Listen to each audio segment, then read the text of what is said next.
When my husband discovered that I wouldn't inherit my dad's money upon his passing, he became really angry. He shouted at me, saying, "What? You can't inherit the house and money? I don't need you anymore. I want to break up with you right now." After that, I harbored a desire to retaliate against my husband and my sister, who hastily remarried. My name is Julie, and I work in an office. I'm 32 years old and have been married to Brian for 2 years.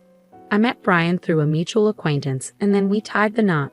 My family was affluent, but with only my sister Mary and me as heirs, our relatives fretted over who would inherit. They deemed Brian a suitable match for me and thus introduced us. Though Brian didn't inherit any money officially, he moved into my parents' home with us. Unfortunately, my mom passed away a few years ago, leaving just my dad, my husband, and me in the house. Brian appeared kind and cared for my dad, but before our marriage, the relative who introduced us cautioned me about him. "I introduced Brian to you, but be cautious. He can be quite fixated on money." Despite nearing our wedding and exchanging engagement rings, I didn't notice any glaring signs of Brian's fixation, so we proceeded with the marriage. Even after tying the knot, I remained vigilant due to the warning. However, Brian didn't seem excessively focused on wealth.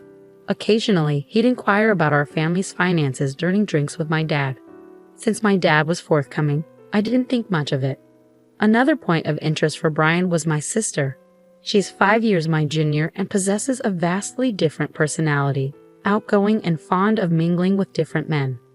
Her contrast to me, along with her striking beauty, captured my husband's attention upon their first meeting.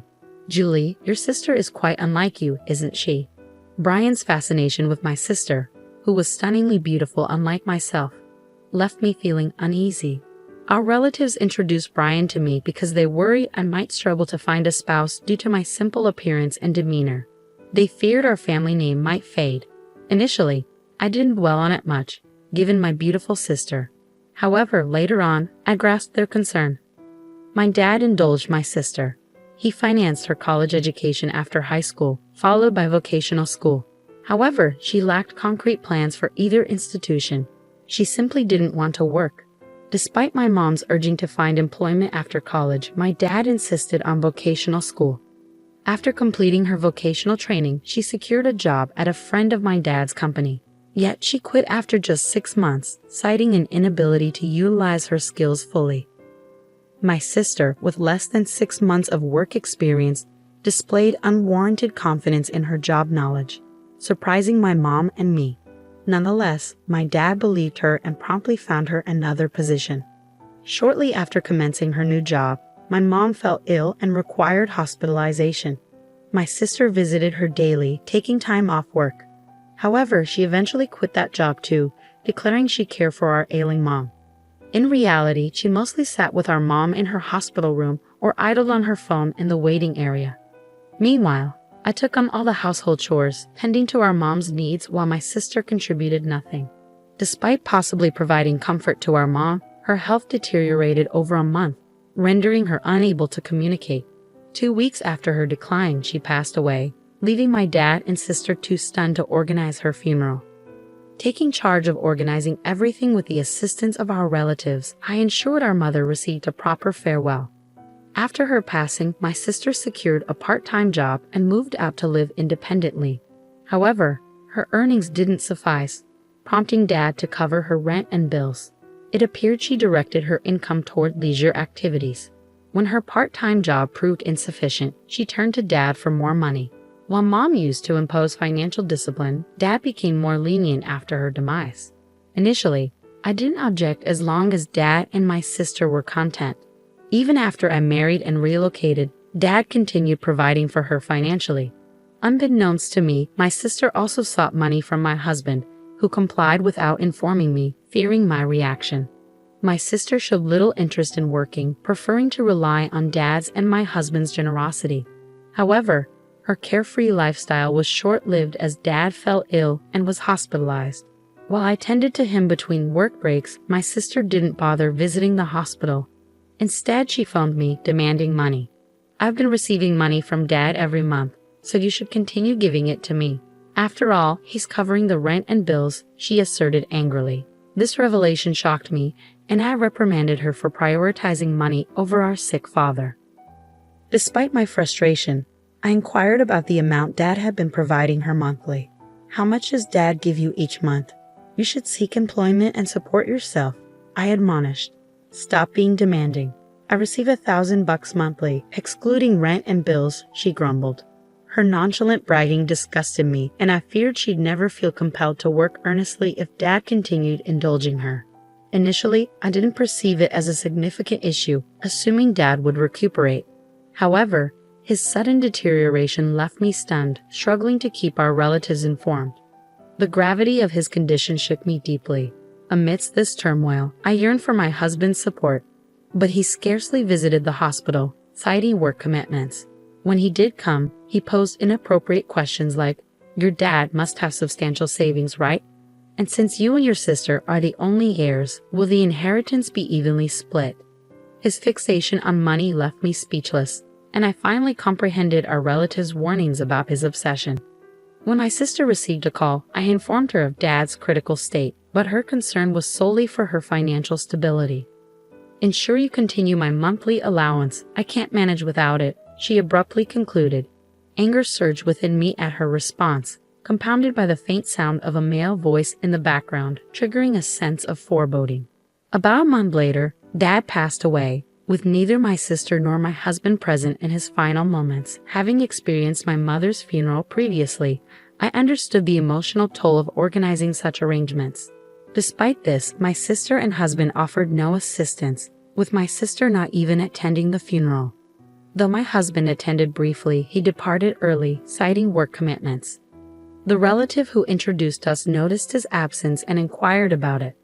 "Where's your husband?" "It's not ideal for the main mourner to be absent," the relative remarked. Forced to maintain composure, I offered a forced smile and replied, "He's occupied with work, so he had to leave." The relative sighed in response, mirroring my own sentiments. Following the funeral's conclusion, as I attempted to unwind, my husband smirked and queried, "So how much did you inherit? Even if you split it, you'll still receive a substantial sum, right?" Remembering the forewarnings from our relatives, it dawned on me that my husband was solely fixated on my father's wealth. Disappointed by his true intentions, I avoided giving him a direct response. "I'm not sure yet. My sister seems to be inheriting everything, and I might not receive anything. We haven't consulted the lawyer yet, and I'm still processing everything since the funeral just concluded," I stated, attempting to downplay the situation. My husband's expression lit up with eagerness as he discussed the inheritance, which infuriated me. Suppressing the urge to laugh out of frustration, I responded, "I don't know.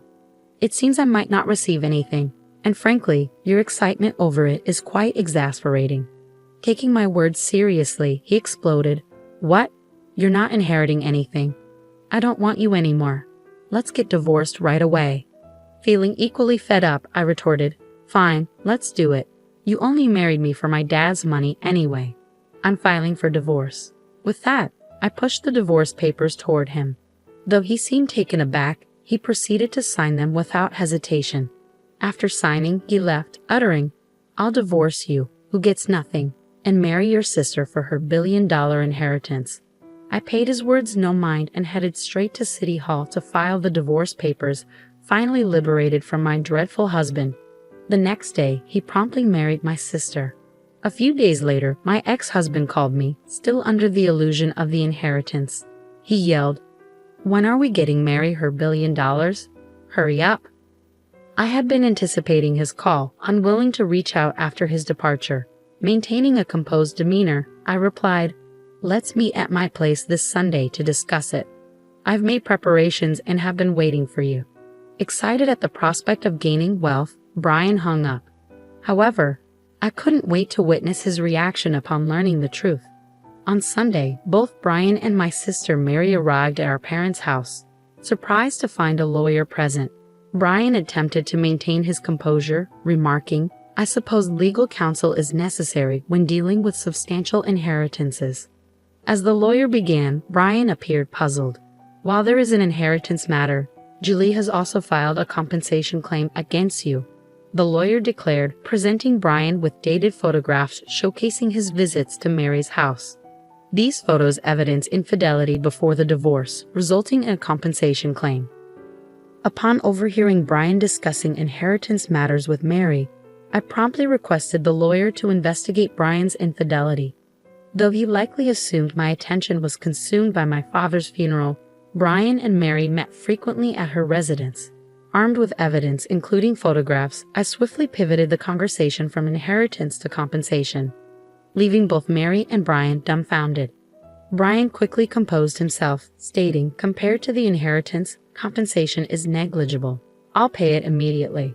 As the lawyer handed him the compensation claim documents, Brian signed them without hesitation. Confirming his signature, I asserted, "I'll ensure you fulfill the compensation payment since you've signed it. However, enjoy your time with Mary, who won't receive a share of the inheritance." Upon learning she wouldn't inherit anything, Mary erupted, "What do you mean I'm not inheriting? I was supposed to receive $100 million. Brian's face flushed with anger. "It can't be true that there's no inheritance. I won't allow you to take it all." Calmly, the lawyer elucidated the situation to the enraged pair. "Mary, as the daughter of your late mother from a previous marriage, you were never legally adopted by your late father. Thus, there's no legal parent-child relationship, and you cannot inherit his estate." Turning to Mary, who appeared bewildered, I clarified, "You were just a year old when our parents were married, so you probably don't remember. But I do. I was 6 years old at the time and was thrilled to gain a sister. Little did I know she'd end up stealing my husband. Our parents, facing challenges with us kids, sought mediation to remarry. Mom treated me as her own, and Dad cared for Mary. Perhaps he spoiled her because she wasn't his biological child, and he wanted to be extra cautious. Our parents each brought a child from their previous marriages into the remarriage. Mom, whom some relatives suspected married Dad for his wealth, refused to legally adopt Mary.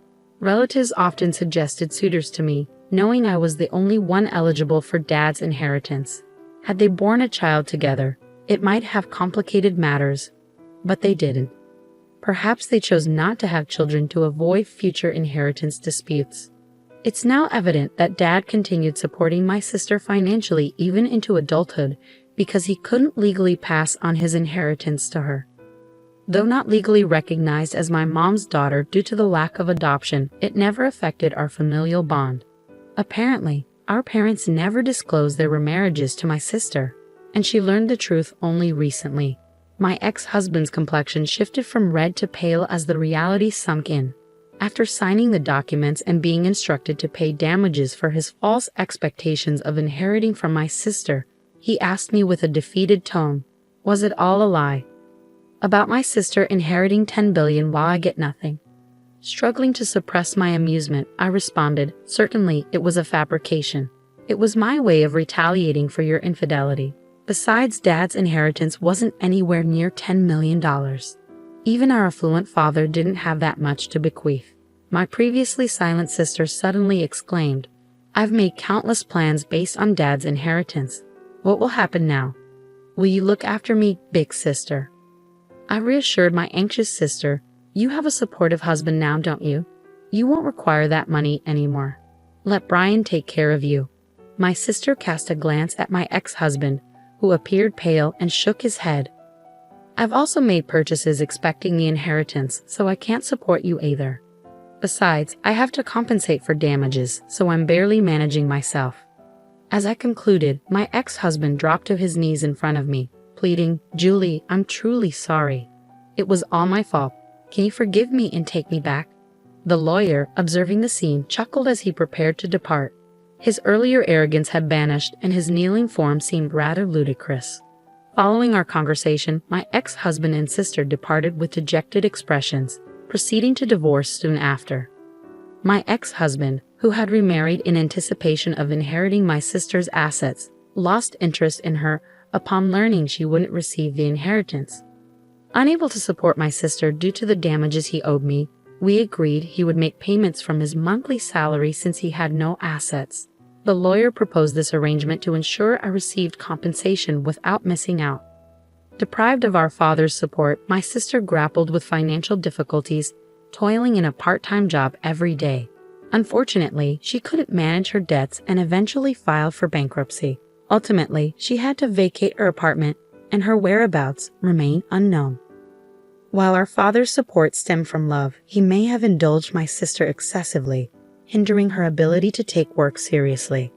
Later, a relative attempted to arrange another marriage prospect for me, but I declined.